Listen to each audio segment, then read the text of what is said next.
Great offload. Welcome to the hook. Here we are in our series on the Women's Rugby World Cup. Actually, just call it the World Cup because soccer is just not our thing. So, Women's Rugby World Cup preview. Second match of the day is England Red Roses versus the United States Lady Eagles. So, what do we got? As of right now, we're still waiting on England to publish their roster. So, we're going to get this out because United States, America, Rugby Football Union is usually very late with their roster publication, but they published it on time. Well, sort of. But on time for our consumption. So, let's look at England. So, the key players I see are basically, if you look at how the roster plays out and who comes in for substitutions and how things move forward, it really doesn't matter who starts, to me. They're a fully professional side, and they're full of heavy hitters at every single position.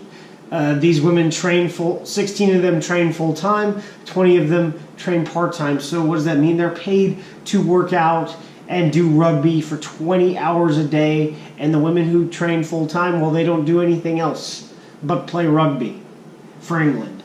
They're very experienced. There's a reason why they're the number one team in the world. If you look at how they played Italy, I wasn't sure if it was going to be close like it was during the Six Nations. If it was close like it was during the Six Nations, I think they only won by 15. Don't quote me. It was 13 or 15 points, I believe, that England won by, because Italy just plays really good defenses and has really good fundamentals, so they're tough, but they can't score. Whereas England can score all the time. So I was wondering what was going to happen, and they went out and crushed Italy 56-13, which is in converse to how we played Italy, beating them only by 12. So, in the second round, let's look at England versus Italy. Like I said, 56-13. But then we came back, crazy punching, hog wild, ended up beating a pesky Spain. They were pesky. If you watch the game, they hustled, they played hard, but we beat them. We shut them down, especially in the second half, 43-0. So, key players for the Red Roses are a bunch of Litchfield ladies. So Emily Scarrett, Amy Cockayne, Harriet Millar-Mills, and Tamara Taylor. And I think there's two more girls in the squad that played for Litchfield.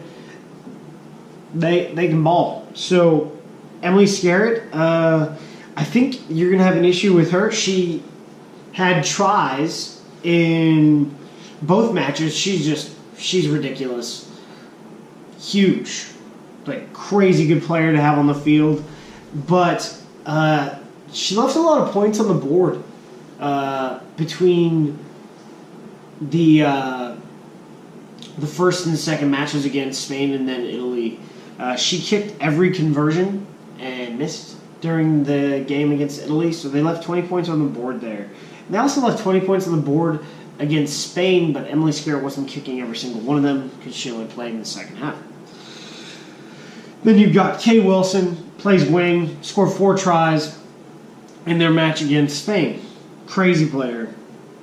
Alex Matthews, bruising number 8, can score anytime she wants to. She scored tries against England, against Italy and Spain. Lydia Thompson on the wing, very dangerous. She also scored tries in both matches. Amy Cockayne up front at hooker. She's very physical and she likes to score the ball too. They play some great rugby for these ladies. And then you've got outside center Megan Jones, flanker Harriet Millar-Mills, lock Tamara Taylor, wing Amy Wilson Hardy, and their fullback, who is just dangerous, at anything she does. Kicking, scoring, tackling.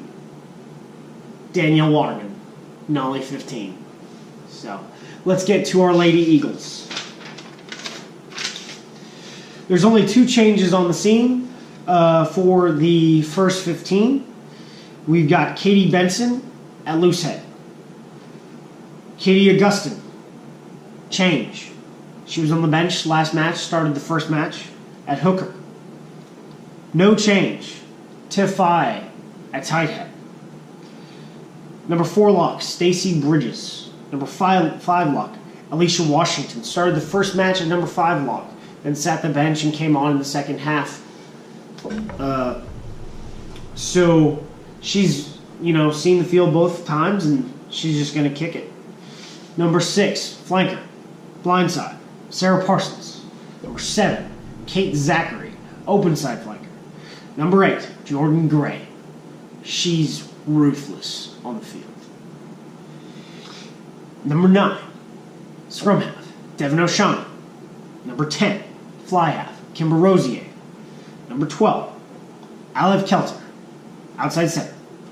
Number 13, correction, Aliv Kelter's 12 inside center. Number 13, outside center, Nicole Heverland. Number 11, blindside flanker, Kristen Thomas. Number 14, Naya Tapper, open side wing. Number 15, Chetta Emba, and I believe she will be your vice captain. On the bench, we have Sam Pankey, Hope Rogers. And for a change, in place of Jamila Reinhart, Nick James. At 19, Abby Gustatius. At 20, Christine Sommer. At 21, Kayla Kennett. 22, Sylvia Broughton. At 23, Jess Wooden. It's nice to see her fit enough, ready to go to play in this pivotal match against England. It will be very, very important to see her out there. The big things to look at, Katie Augustin, I think her and Sam Pankey, there's really, no big issues there. They're interchangeable as far as I'm concerned. Very good hookers up front. Tiff Fye, I've said my piece as far as how I think she plays in the scrum.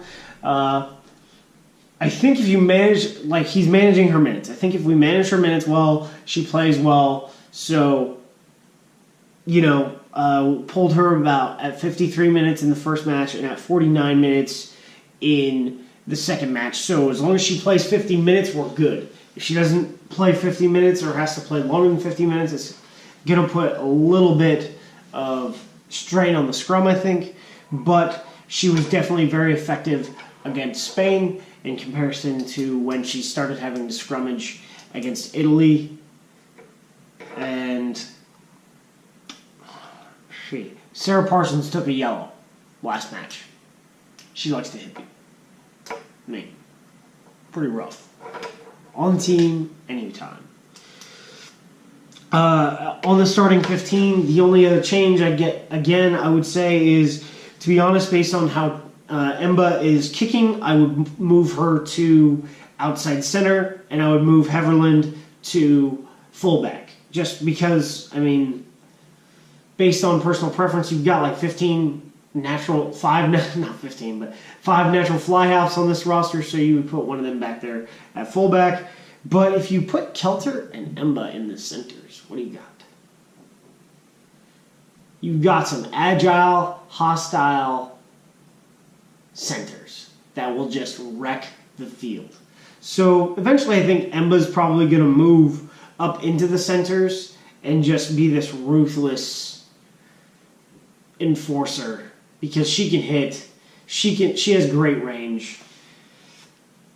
To the bench, let's talk. Nick James, nice to see her make the roster for this match. I think she's going to come in about the 48 to 52 minutes and play tight head. She can play loose head, but I think Hope Rogers will go in there and play loose head pretty well for Katie when she gets called on. Nick James is a very good player, plays in true. She's a coach. She's a ref. She does it all. I think she's going to provide some lift for the scrum in the second half. Number 23, the only other change to really talk about right now is Jess Wooden. I was told last week that she's nursing an injury. It's nice to see her fit there. She played fullback during the Can-Am series, and she can hit people and she can kick the ball out very fast and very far away. So your cross-kicking strategy is very good there. So if Mbaye either goes forward into the centers or comes out, I think we've got a very effective fullback option.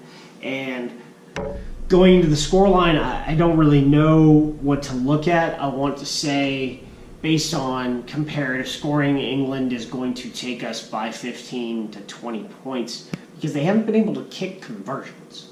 However, we've been, our athleticism and our form has been tightening up. It's been we're peaking at the right time. So, not really knowing what England is going to put out there for its first 15 and their mix of subs, I think it's a two-score game. And I think if we tighten up our ball security issues, it's a push, being positive. But again, we have 2 bonus points.